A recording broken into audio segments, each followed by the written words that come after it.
our entire client cycle process. I'm going to keep going through it. What I want you guys to do is stop me once you want some more clarity on how we do things in particular. I haven't covered every single little thing. I could be here for 6 hours doing that, but kind of the big important parts of the meet, earn, and keep process. So the first thing, we were the worst. When I first got here, I don't think we even tracked leads, or if we did, they got written down on a sheet of paper and shoved in a drawer someplace. It's the people who call you, who raise their hand, who say they might be interested, are the most valuable people in the world for you.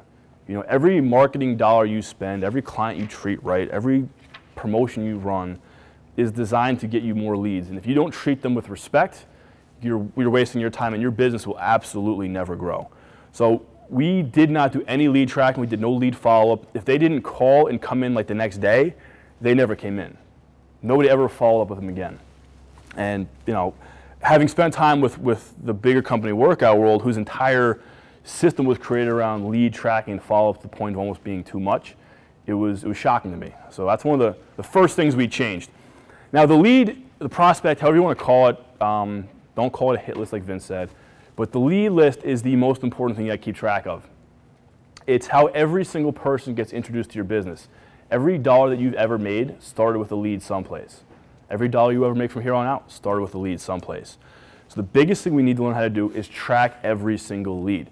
Now, the easiest way of doing this is a spreadsheet. All you have to do is have a monthly spreadsheet. Start with April. April 1st is what, Tuesday? Yeah, that's scary. So start with April. Guys, this is the first thing you have to do. Start with April. What you need to have in every single lead tracking sheet is who it is, how they got in touch with you, so whether they called you, emailed you, whatever. And that's important to know because you want to make the most common method of contact the one that goes in all your marketing materials. If you see 90% of people who come to your business to call you, don't put your website on your marketing stuff. Put your phone number on there. If you get all email leads, put your email on there. You know, this lets you see what's happening so you can focus on what works best for you. So how they got in touch with you, where they came from. This is the most important part. You absolutely need to know what you're doing is working or not.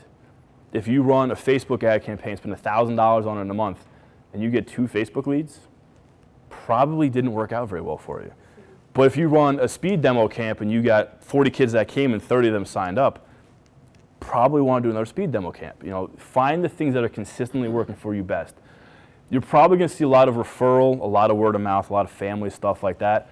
That's a good sign that what you're doing is working and that people respect and are referring back. If you don't see a lot of referrals, probably not a good sign. Probably means you're not doing a great job of what you're doing.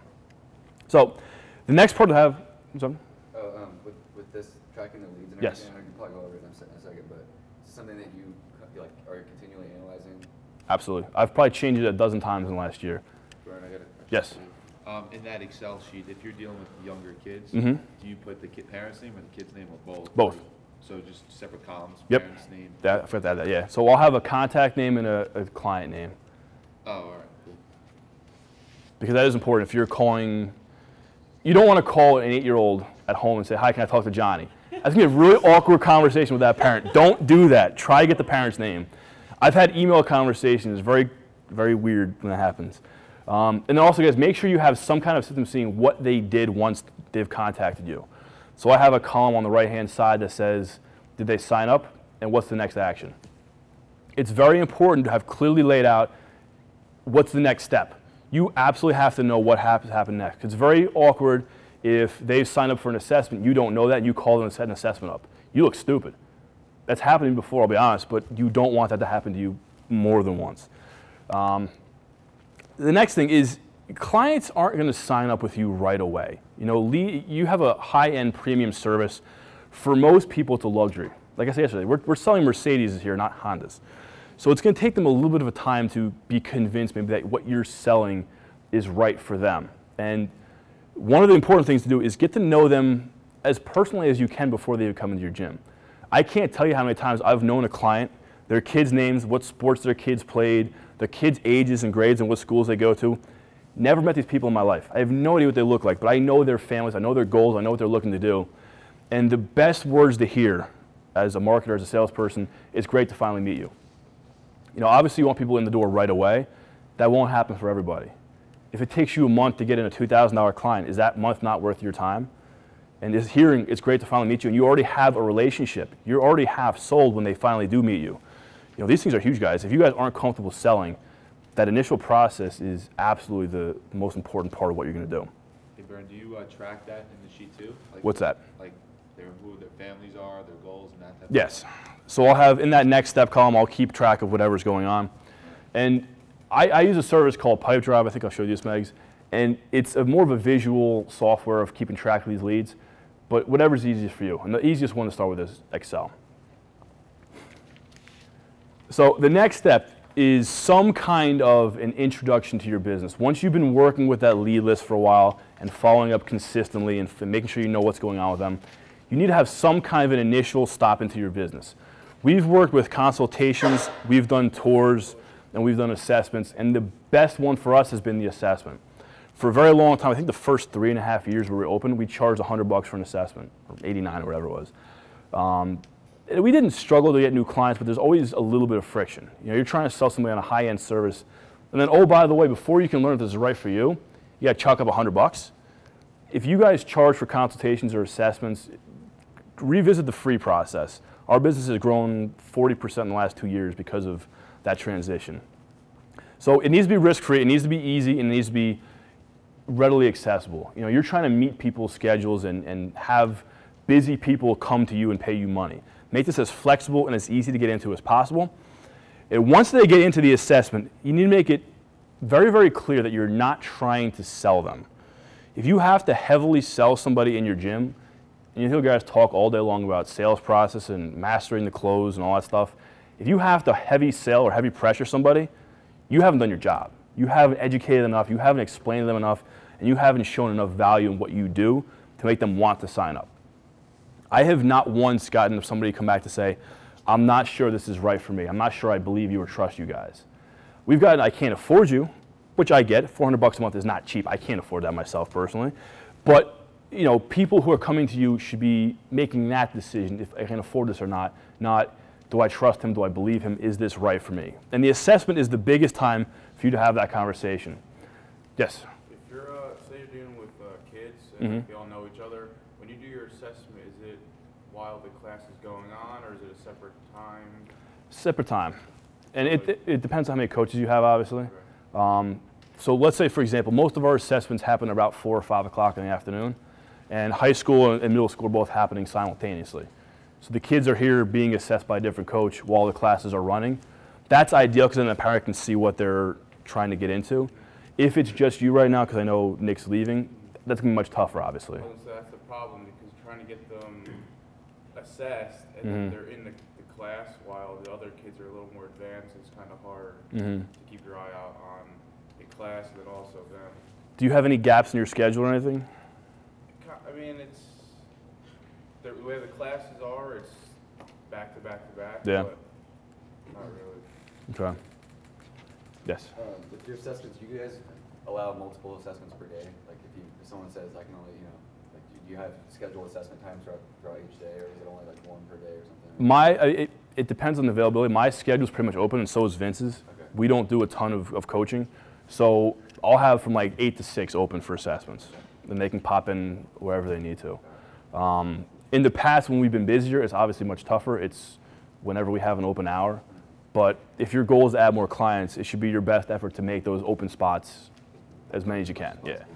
And again, having a team is important. Like when you have other coaches, make them coach more so you can do more of the assessment process. I'm in a position now where I could probably add more assessment times. Yeah. And that's how you grow. So we have 4 steps in our assessment that whether it's a 5th grader coming in to get better at soccer, whether it's an adult fitness client looking to lose weight, doesn't matter who it is. The first thing we do is some kind of an interview. You want to know that person, you want to know their goals, you want to know what they're looking to do. This will kind of help you guide the assessment so that what you do in the physical part can explain and help them with the mental part. So if, for example, you have somebody who's had back problems in the past and you know they're looking to get better at golf, you can tailor what you do and how you explain the FMS or how you explain your assessment process to solve that crisis, solve that problem, and let them know this is what you're going to get out of this. It gives you ammo the entire time to educate them, not necessarily sell them, but educate them on how what you do is going to solve that problem for you. So the next step we do is, even with the little kids, we do some type of an FMS. Do you guys all know what the functional movement screen is, at least aware of it? Okay, it's the tool we've used for as long as I've been here, and it gives you, every coach in the gym knows what you're talking about. If I come back and say, he's a leg raise, Joe knows what that means. There's no second guessing what he has to do. The programs are kind of tailored around that. And we even use with the middle school kids to kind of see where they fall physically. The younger kids are more of the Gumbies, where they're overly flexible. They don't have a lot of stability. I'm not worried about getting them more flexible. As they get older, like that 12, 13, 14, they get a little more stiff, they get a little more tight. They kind of fall in a different section there. But it gives you feedback to let the other coaches know what's going on and let the parent or the client know how they're doing. Some kind of movement is also important. Again, it lets you show your ability to coach. Everyone's worked out at a gym before. Everyone's done the treadmill and machines and all that crap. The movement part, especially for the adults, lets them see what's different and try to find things that are unique. When we do, we're not going to have them do a barbell bench press. Everyone's bench pressed before. We'll try to show them a chop, a lift, a power-off press, a prowler push, a sled drag, something a little bit unique to show why you're different than the gym down the street, the chain down the street. And the middle school kids and the high school kids, it lets us see where they fall developmentally. Kids who have rhythm problems or coordination problems or open field movement problems are going to need different programs based on where they fall in that spectrum. And the last thing is take everything you've learned from the interview, the FMS, and the movement portion, come back and educate them on what you found. You know, people don't know this. They don't think about this like you do. If you go to the doctor, you don't know what's wrong with you. You want the doctor to tell you what's wrong with you. Same thing here. People have come to you for your expertise to learn more about what they can do to solve their problem right now. And the educate part is your sales process. These are the two worst salespeople I've ever met in my entire life. That's Vince Gabriele and Michelle McCabe. But you know what? Vince built this business from the ground up by himself, more or less. And Michelle has built the Fascial Stretch program from, I think, $500 a month to over $3,000 now. Simply because we've worked with them, we've helped them, especially Michelle, teach her how to educate people. Let them know what's going on with them, why they're having that problem, why they're having that pain. You know, for Michelle especially, letting people know what's going on with their low back or their hamstrings or their shoulders, and then showing them a way to fix that is the sales process. We don't hard sell people. We don't play numbers games here. We don't discount if they want a discount. The price of the prices, this is what you are, this is what your goals are, this is how we're going to solve them for you. What do you think? It's easy, it's no stress, there's no pressure behind it, and no one has ever left here with bad feelings about, well, that guy really tried to hard sell me. If you've done your job, you don't have to. It's much, much easier, much more comfortable that way. Now, after the assessment, you're going to come to a fork in the road. They're going to make one of two choices. Obviously, they're going to sign up, or they're not going to sign up. And you need to make sure you have some kind of a system, some kind of a structure in place either way. So if they do sign up, thank God, you need to have a system in place right away that's going to take care of them from A to Z and make sure that they know they've made the right choice, they're taken care of, and it's not just another number. I bought a car last January, and the only real system they had in place after I bought the car was to ring a big bell in the back. You know how insulting that is? You know what insulting is? Like, I just bought whatever the cost of the car was, and the only thing you do is ring a damn bell in the back of the room. That's not the feeling you want people to have when they leave your gym and just commit to $4,000 or whatever the training is going to be. So, what's that? Exactly. Yeah, you don't want that experience for these people. So, everything you do after the client signs up should be about delivering your service as efficiently and as smoothly as possible. So, the first things that we do, for example, we have every client you can see over there has a binder of some kind, whether it's high school or adult fitness. We put the binder together. We put all the information together for the coach to have so that when that client comes back in, they have their program written up and ready to go. They're not scrambling and looking around. They know that they're ready. We're taking care of them right away. Vince mentioned yesterday the thank you cards. Immediately, as soon as somebody signs up, the front desk has that card stamped, envelope ready to go on Vince's desk. Every single time without fail. It's part of our system. Everyone gets put in the schedule right away. The last thing you want people to do is sign up and not have their next session scheduled right away. Now, for our fitness coaching clients, our semi-private, everyone who comes in gets a personal training session first.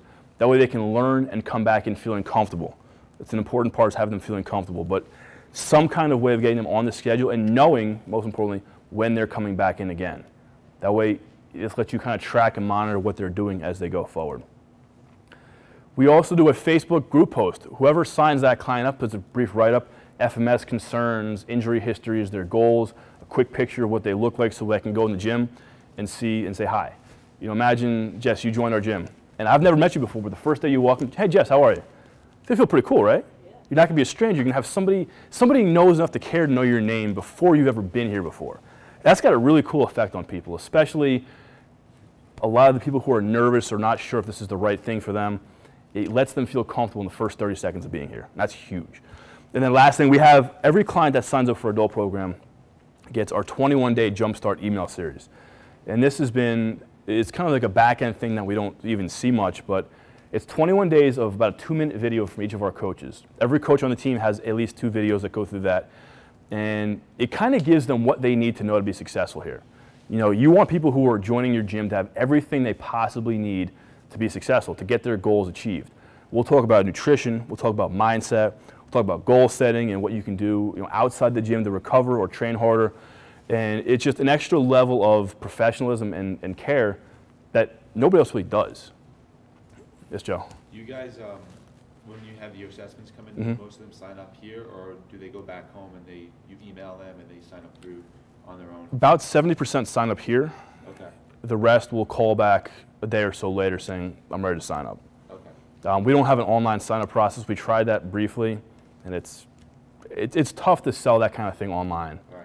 You know, it's easier to come in and do in person. So if they sign up here, you just hand them a contract? Yep, we have them sign a contract right there. Okay. If this is kind of a unique to our particular area, but a lot of kids will get dropped off by nannies or caretakers. We'll email the letter to the parents and have them sign it and send it back. But that's like a rare exception to the rule right there. Now, if they don't sign up, there's 2 things you have to consider. Number 1 is, do they just say no? Do they tell you, I can't afford this, this isn't for me, this isn't right now? They go back into the meat category. You want to have them back in a place where they can get educated again, followed up with again. They're not ready right now. You need to do more proving of yourself. So put them back in the meat, let them get marketed to again. If they haven't decided yet, that's a different thing entirely. That means they're still on the fence.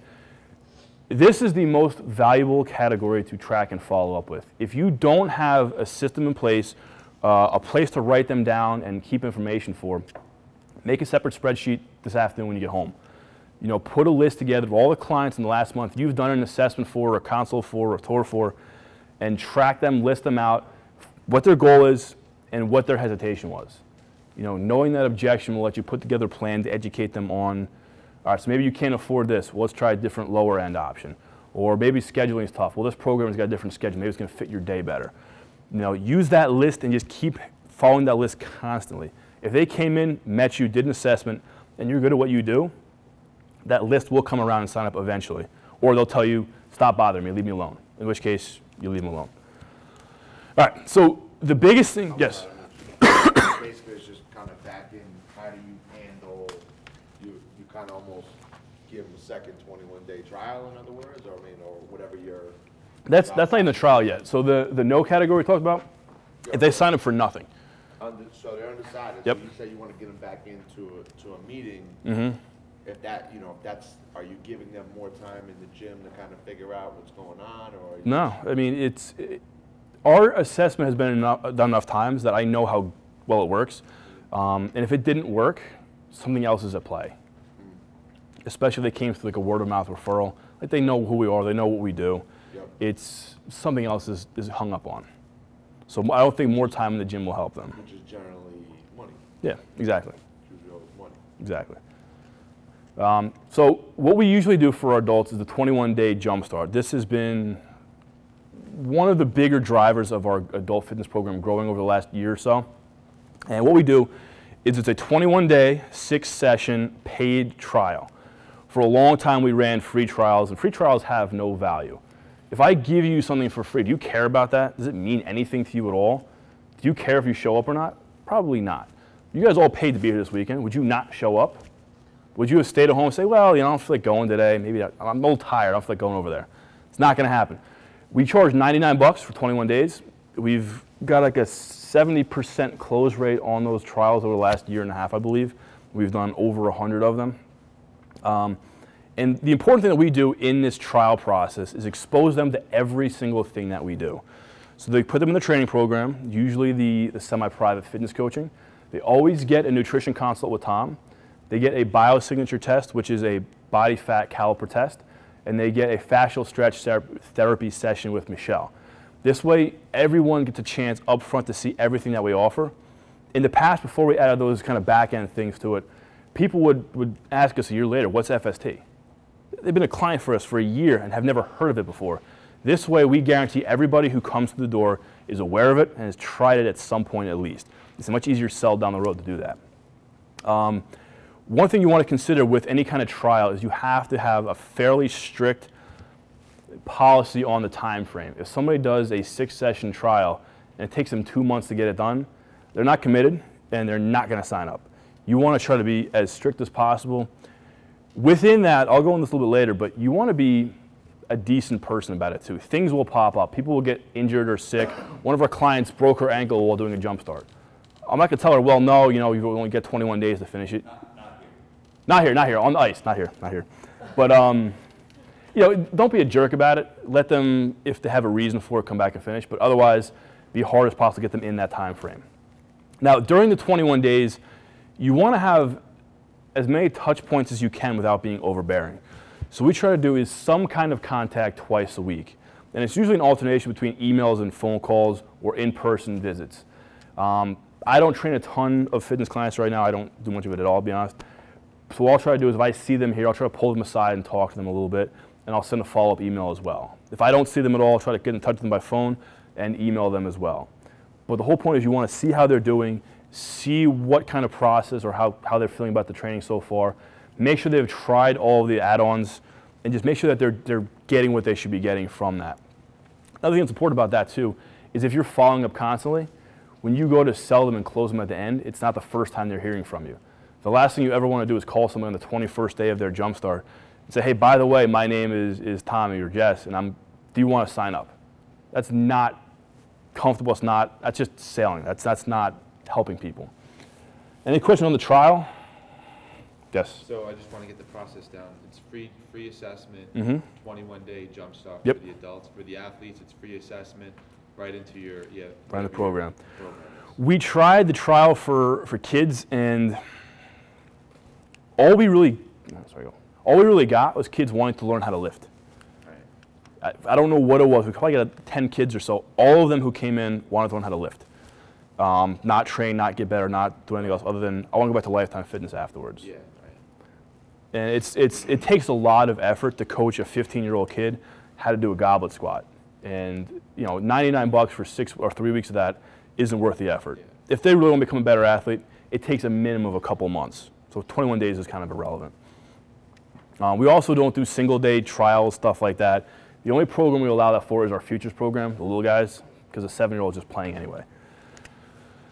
Now, the next thing, this gets a little bit more into the keep section. One of the important things that we've started to do recently, it's kind of helped us boost our retention a bit, is attendance tracking. We use MindBody for all of our scheduling, all of our attendance. Every coach has the iPad with them, beginning of session, to track who's there and who's not. And this lets us see a couple different things. Most importantly, how frequently or how regularly they're coming in. The way we do things right now is starting on roughly the first of every month, we'll print out a report of all the clients we have right now in our adult programs and high school programs, and the number of sessions that they should have completed in that given month. So most do 8 sessions a month, some do more, some do less. The standard that we have, the number we use, is 80% of those sessions. So somebody who comes in, let's say should be here 10 times a month, if they're here less than 8, they get on the list. And once they're on that list, we'll do 2 emails and a phone call follow-up just to see what's going on. Because when people change how frequently they're coming in, it's a sign that they're ready to leave or something is going on in their life, and they're not going to be a great client going forward. They'll either leave or stop showing up completely or want their money back or some other problem. So 80% is kind of the magic number for that. It gives them, if they're sick, if they're busy, if they're tired, they can't make it in once or twice, they're not going to get harassed for missing 1 or 2 sessions. But if they miss 4, there's probably something else going on. Over time, though, we have found that some clients are just hit or miss. We kind of tend to put them on the second list of leave alone. But you'll know those guys. You know those guys are ready. Guys who pay anyway don't show up and don't seem to care about that. I don't know why. I don't know how they do that, but let them kind of be. Yes.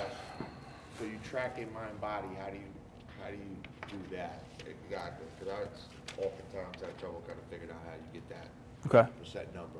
How do you factor that? So what we do is when you put a client in MindBody, whatever software you guys use, whatever tracking calendar you use, it shows, you can pull up that person and you can see their monthly attendance. So if they're on like a twice a week contract, they should be here 8 times a month. If we look back at their visits and they've only been here 4 times, it'll show 4 visits in that month. So each coach responsible for their list of people is checking that on a monthly. So when a coach has a session, we use the iPad right here. You can pull up a sheet that has the roster for that particular class. They'll go through that class, they'll check in whoever's there, and then we can see whoever's been there and who hasn't. And then you can pull that person up at the end of the month and just go through it. It takes about an hour to go through the whole thing. So in other words, the coach is checking their list at the end of the month. No, the coach checks people in, and we have one of our front desk people go through the roster at the end of the month. Yeah, just make that point. That Yeah, sorry. The VEG does that. Yeah. That's Yeah, so the coaches don't do that, the front desk does that. Admin goes through Yep. roster. Is there any? So by the time that all that information is there, I mean, she just got to check the entire list of everybody. Yep. And we've done this probably 4 months in a row now, and I think going through every one of our adult and high school clients takes an hour, hour and a half maybe. It's not quick, but you know, at the end of the day, you know what's going on in your business. Is this something that if you had an open gym, that like you could almost have an iPad and people could find their name and like? Absolutely. Or you could do, they have like a key tag feature too. Oh, they do? Yeah. Okay. MindBody has a key tag feature, so you can get the tags and just have people scan their way in. Oh, so Um, that's something I was kind of like. But same concept, you can see how many times a month they're coming in, and if that changes, you want to know that. And then if they're not, okay. Absolutely. And one thing that helps too, we have, once Megan has that list of people who haven't been coming in, Right. they have them go to the coach first. Because the coach may know something that's going on. If somebody's sick or injured, has a family member who's having issues, you don't want to have the front desk calling saying, why the hell haven't you been here? You can be a little more sensitive about it or have the coach follow up instead.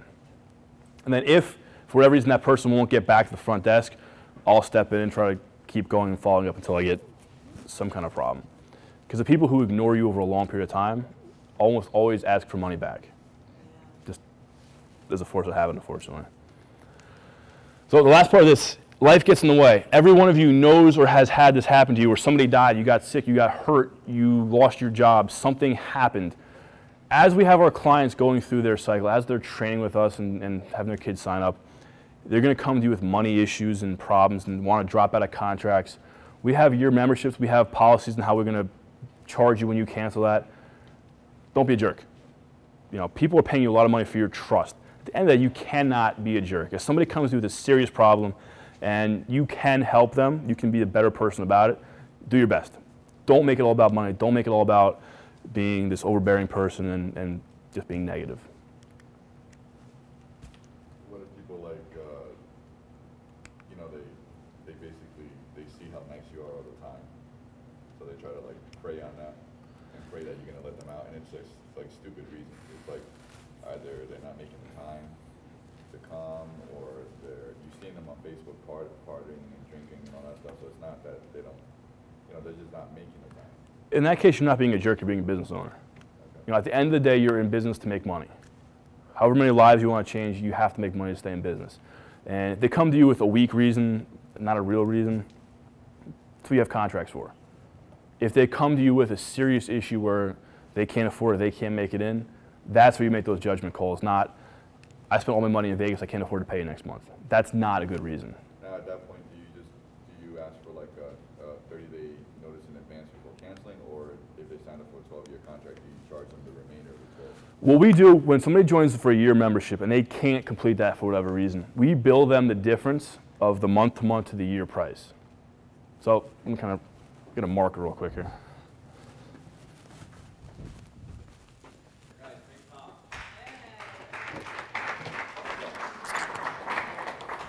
Welcome to GIP.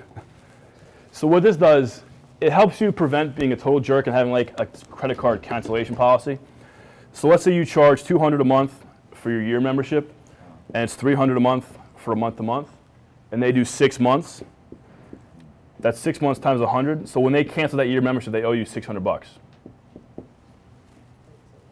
that again? So if your year rate's $200 and your month-to-month rate's $300, It's a $100 a month difference in the prices. So what we'll do is if they were here for 6 months, it's a $100 per month difference. We'll bill them $600 when they cancel that year membership. That's their way of getting out. I see what you're saying, so the difference between those two. Yep. It also makes it kind of a risk-free way for people to get involved in a year membership because they know all they have to do is pay the difference. So they can only do 3 months. They pay less up front, they pay more in the end. Yes?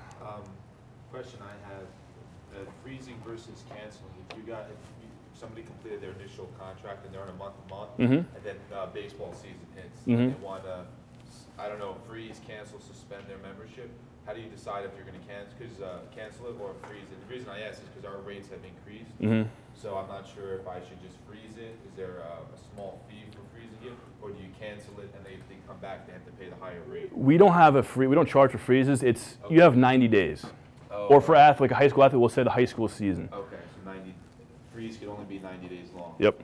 And then after that, you would cancel. They'd have to come back on your higher membership. If 90 days later they're not coming back and they're not paying me, that contract's canceled. Okay. If it was a year membership, they owe us the difference. If not, they got to re-sign up again. Okay. Freeze fee? Nope. And the reason why is most people who freeze have a reason for it. You know, it's charging them money to freeze because somebody died is not fair to them. Well, yeah, I mean, I had an administrative person who was semi-manager, probably not as detailed about how that was going, but she kind of put in, you know, we should be charging people $15 for a freeze fee, so we kind of put it in, just running with it. What are your monthly rates, roughly? We probably got too many. We could probably cut out the we got 3 months, 6 months, and What's like an average for you? 170. All right, so is that $15 a month making any difference for your business? No, Is it harassing and annoying? 15 or 50? 15. You're harassing your customers at that point. That money, $15 a month isn't going to pay for one light bulb in your It gym. was her idea. I said, you know what? F it, let's run with it. But we usually say about a month for the